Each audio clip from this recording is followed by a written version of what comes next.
A series LCR circuit driven by 300 volt at a frequency of 50 Hz contains a resistance R equals to 3 kilo ohm. An inductor of inductive reactance XL is equals to 250 pi ohm and an unknown capacitor. The value of capacitance to maximize the average power should be take pi square equals to 10. बच्चों अपने पास क्या है, एक series LCR circuit है. Series LCR circuit है, बहुत बढ़िया. ये L, ये C और ये R. कह रहा है कि ड्रिवन बाय 300 वोल्ट. यहाँ पे एक AC सप्लाई लगा दिया हूँ जिसमें 300 वोल्ट और फ्रीक्वेंसी 50 हर्ट्ज दे रखा है. रेजिस्टेंस की वैल्यू है 3 kilo ohm. Inductor of inductance XL की वैल्यू है 250 पाई ओम. एंड अननोन कैपेसिटर, कैपेसिटर का कैपेसिटेंस नहीं पता है हमें बच्चों.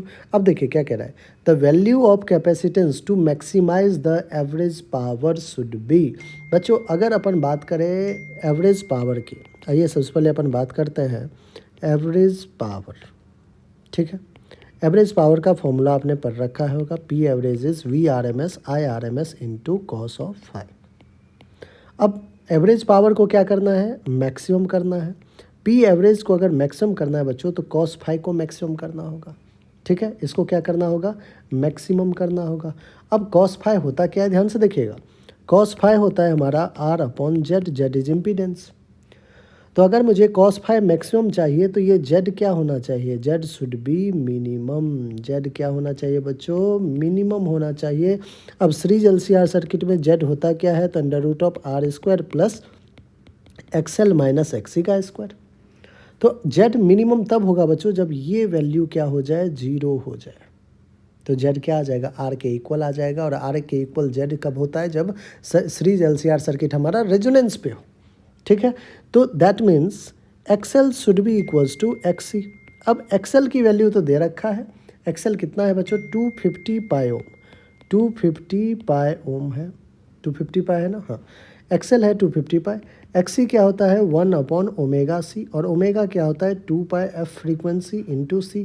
हमें C चाहिए बच्चों, तो हम यहाँ से देखें कैपेसिटेंस की वैल्यू चाहिए तो C will be 1 upon 2 pi F. Frequency 50 hertz given है और 250 पाई इस साइड आ जाएगा डिनोमिनेटर में. C की वैल्यू आ रहा है 1 अपॉन, अब देखिए pi into pi, pi square हो गया. ठीक है, 5 2 जा 10, यहाँ पे कितना आ गया 250.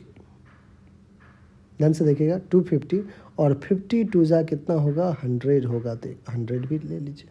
पाई स्क्वायर को कहा है 10 लेने के लिए. तो बच्चों 1 अपॉन 25 तो है ही है, इंटू करेंगे तो 3 1 4 10 टू दी पावर 4 है.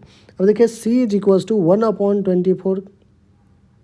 25 से बच्चों 1 को डिवाइड कीजिए, पॉइंट आएगा 10 0 0 25 4 जाए, that is 0.04 into 10 to the power -4 आ जाएगा. और कैपेसिटेंस है तो फैरेड होगा. अब ध्यान समझिएगा बच्चों, क्या मैं 0.04 को 4 अपॉन 100 लिख सकता हूँ, क्या वो 100 इधर जाके 10 टू द पावर -6 हो जाएगा, -6 फैरेड. क्या यहाँ से मैं लिख सकता हूँ कि जो कैपेसिटेंस C की वैल्यू है वो 4 म्यू फैरेड है. C कितना है, 4 म्यू फैरेड. आइए बच्चों एक बार ऑप्शन देख लेते हैं, क्या C 4 म्यू फैरेड है क्या, कोई ऑप्शन, बिल्कुल है ऑप्शन नंबर A और वही हमारा बिल्कुल करेक्ट ऑप्शन भी है. ठीक है बच्चों.